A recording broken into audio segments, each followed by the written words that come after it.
Hello. Heart attack ಆಗಿತ್ತು sir. ಹೌದಾ? ಹಾಂ ಹಾಂ.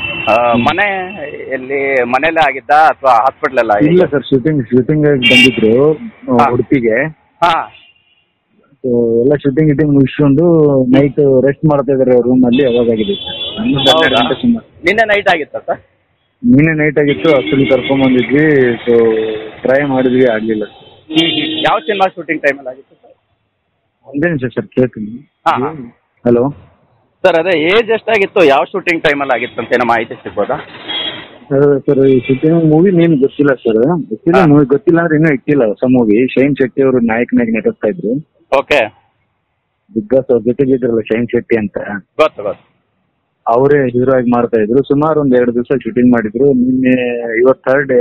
ನಿನ್ನೆ ಅವರು ಹಿಂಗಾಗಿರೋದ್ರ ಪಾಪ ಅವರೇ ಶೈನ್ ಶೆಟ್ಟಿ ಅವರೇ ಎಲ್ಲ ಮುಂದಾಳಕ್ಕೆ ವಹಿಸಿ ಕರ್ಕೊಂಡ್ಬಂದು, ನಾವೇ ಅಲ್ಲಿರೋದು ಉತ್ತರ ಕರ್ನಾಟಕ ಬಿಜಾಪುರಲ್ಲಿ. ಹಾಂ ಹಾಂ, ಗೊತ್ತಾಯ್ತು. ಸೊ ಮಾರ್ನಿಂಗ್ ಬಂದ್ವಿ, ಇಷ್ಟೊತ್ತನ ನೋಡಿದ್ವಿ, ಏನು ಕೆಲಸ ಆಗಿಲ್ಲ. ಸರ್, ತಾವು ಅವ್ರ ಮನೆಯವ್ರು ಮಾತಾಡ್ತಾರೆ? ಮಗ ಸರ್. ಅದೇ ಗೊತ್ತಾಯ್ತು. ಅಂದ್ರೆ ಏಜ್ ಎಷ್ಟಾಗಿತ್ತು ಸರ್? ಬೇರೆ ಏನಾದ್ರು ಸಮಸ್ಯೆ ಇತ್ತಾ? ಅದೇ ಬೇರೆ ಏನಿಲ್ಲ sir, only heart attack. Last time ಒಂದ್ಸಲ ಆಗಿತ್ತು, ಜಯದೇವ್ ಬೆಂಗಳೂರಲ್ಲಿ ತೋರಿಸಿದ್ವಿ, ಸ್ಟಂಟ್ಸ್ ಹಾಕಿದ್ವಿ. ಮತ್ತೆ ಸ್ವಲ್ಪ ಸ್ಟ್ರೆಸ್ ಜಾಸ್ತಿ ಆಗಿದೆ, ಏನೋ ಗೊತ್ತಿಲ್ಲ. ಓಕೆ. ಎಲ್ಲಿ ಅಂತ್ಯಕ್ರಿಯೆ ಮಾಡೋ ಸಾಧ್ಯತೆಗಳಿದೆ ಸರ್? ಚಿಕ್ಕಸಿಂದಗಿ, ಬಿಜಾಪುರ ಜಿಲ್ಲಾ. ಅಲ್ಲೇ ಮಾಡುವಂತ ಸಾಧ್ಯತೆ ಇದೆಯಾ? ಹ್ಞೂ ಸರ್. ಹಾಂ ಹಾಂ. ಇವತ್ತು ತಗೊಂಡು ಹೋಗ್ತಾ ಇದ್ದೀರಾ ಸರ್? ಓಕೆ.